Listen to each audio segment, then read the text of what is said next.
Spoke with Edward Ashbee in Denmark. He is the Associate Professor of Business and Politics at Copenhagen Business School. I asked him what he thought of the whole scandal and Clinton's longtime friend and aide, Huma Abedin.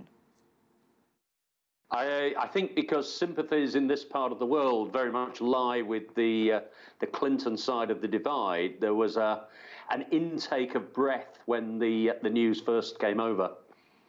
Do you think this will have any effect on the election at this point? I mean, after all, a lot of people have already voted. You're right. A lot of people have already voted. Absolutely. And it's not probably going to change opinions in that sense. We're not going to see people switching between candidates. It does, however, have the potential, as do all October surprises, to suppress or encourage turnout. Maybe we'll see turnout go down just a little bit on the Clinton side. Maybe we'll see turnout go up just a little bit on the Trump side. And it's those changes in turnout that at the end of the day can make all the difference.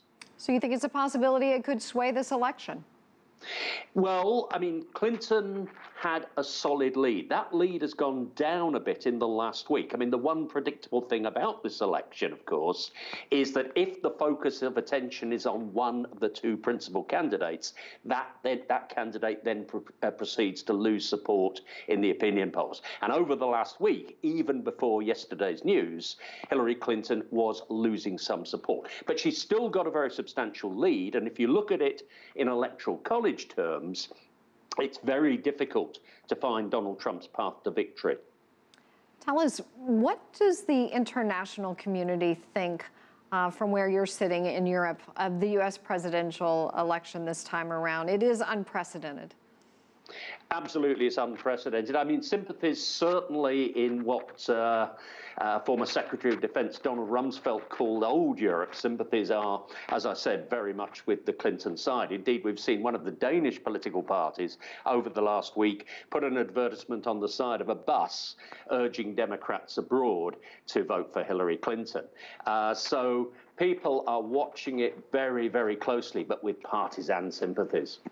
What do you make of Donald Trump's rise to get the Republican nomination? Do you correlate it in any way with what happened with Brexit and the feeling that people were just fed up? Did he tap into a certain group of people in the United States that were tired of the established Republican Party?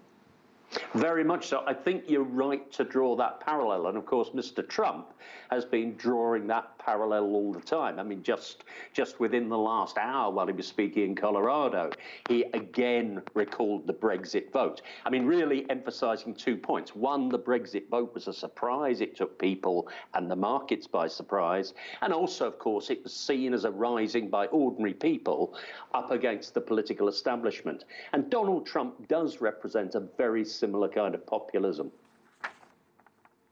And that was Edward Ashbee in Denmark.